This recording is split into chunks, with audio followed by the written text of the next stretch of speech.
성경 여행에 참여하신 여러분을 축복합니다. 오늘은 믿음은 쟁취다 라는 제목으로 창세기 38장 1절부터 30절까지를 여행하겠습니다. 오늘의 말씀 이 이야기는 요셉의 이야기 그 중간에 삽입된 것 같은 느낌을 주고 또 어떤 면에서 보면 부도덕한 이야기처럼 느껴지기도 합니다. 그러나 창세기 38장은 유다에서부터 예수 그리스도에게로 이어지는 인류 구원 역사의 큰 축을 이루고 있는 중요한 사건임에 분명합니다. 유다가 가나안 여자를 아내로 맞이하고 아들 셋을 낳았습니다. 엘, 오난, 셀라 세 아들을 낳았는데 혼기가 되어서 엘의 아내로 다말이라는 가나안 여인을 아내로 맡게 합니다. 근데 엘이 하나님 앞에 악하여 하나님께서 그를 곧바로 생명을 거두어 가십니다. 그래서 오난이 하나님의 율법에 따라서 계대 결혼이죠. 형수와 결혼을 해서 아들을 낳아서 형의 씨앗을 세상에 남기는 것이죠. 그래서 오난이 다말과 결혼을 했는데 형의 아들을 낳는 것을 싫어해서 그가 체외 설정을 함으로 말미암아 하나님께서 악하게 보시고 오난도 목숨을 거두어 버리셨습니다. 유다가 며느리 다말을 불러서 내 아들 셀라가 아직 어리니까 셀라가 자라기까지 너는 친정에 가서 머물러 있어라. 다말은 친정에 가서 기다리고 기다렸는데 셀라가 장성해서도 유다가 자기를 부르지 않습니다. 며느리로 삼지 않습니다. 그래서 다말이 유다가 양털을 깎으러 친정집 가까이 온다는 소식을 듣고 얼굴을 가리고 신전 창녀의 모습으로 가장을 해서 결국 그 시아버지 유다와 관계를 맺어서 쌍둥이 아들을 낳았습니다.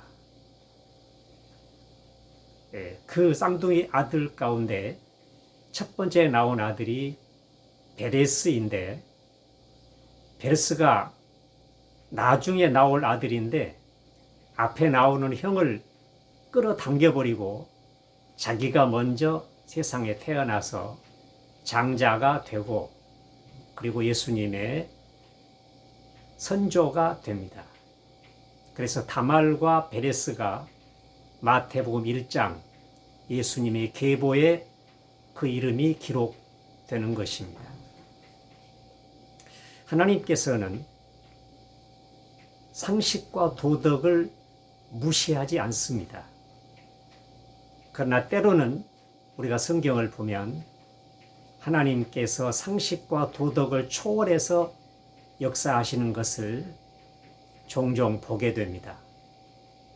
오늘의 이야기가 바로 그런 것입니다.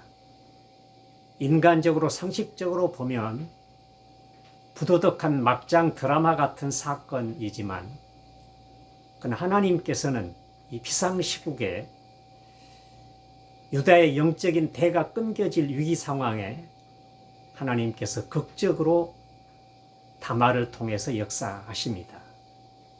그래서 이방 여인인 가나안 여자인 다말이 유다의 씨를 받게 되고 예수님께로 이어지는 메시아의 계보가 이어져 가게 되는 것입니다.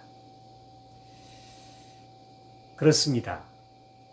다말의 예나 그 아들 베레스의 탄생은 하나님께서 믿음이 곧 쟁취다라고 하는 강력한 메시지를 우리들에게 주고 있습니다. 예수님께서 세례 요한에 대해서 말씀하실 때 마무리 말씀이 하나님의 나라는 침노하는 자가 빼앗는다 라고 말씀하십니다. 그렇습니다. 우리가 기도를 하는 데 있어서도 하나님 앞에 지속적으로 예배를 드리는 데 있어서도 하나님께 헌신하는 데 있어서도 우리는 우리의 생명과 생애를 걸어야 하는 것입니다. 성경에 보면 의인은 하나님을 섬기는 사람은 믿음으로 말미암아 살리라 말씀하십니다.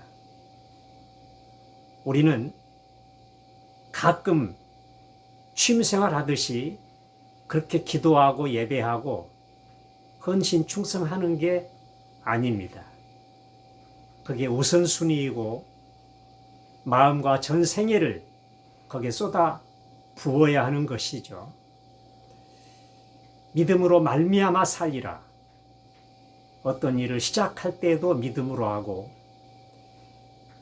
진행할 때도 믿음으로 하고 마무리를 할 때도 믿음으로 하는 것입니다. 믿음이 전부입니다.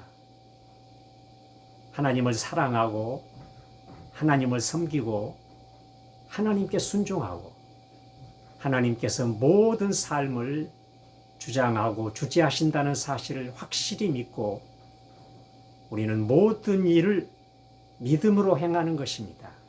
삶 자체가 믿음입니다. 믿음으로 말미암아 살리라.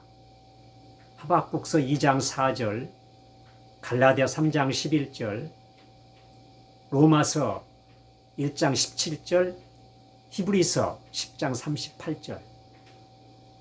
하나님을 섬기는 사람은 오직 믿음으로 살아야 하고 모든 것을 믿음으로 말미암아 행해야 하는 것입니다. 그렇습니다. 저와 여러분의 믿음이 야곱, 라합, 룻, 그리고 다말, 베레스처럼 그렇게 쟁취적인 믿음의 사람이 되시기를 바랍니다. 마치 전투에서 빼앗는 것처럼 우리는 여기에 믿음의 생애를 거는 것입니다. 저도 여러분도 믿음으로 말미암아 살아가는 그런 은혜가 있으시기를 축원합니다.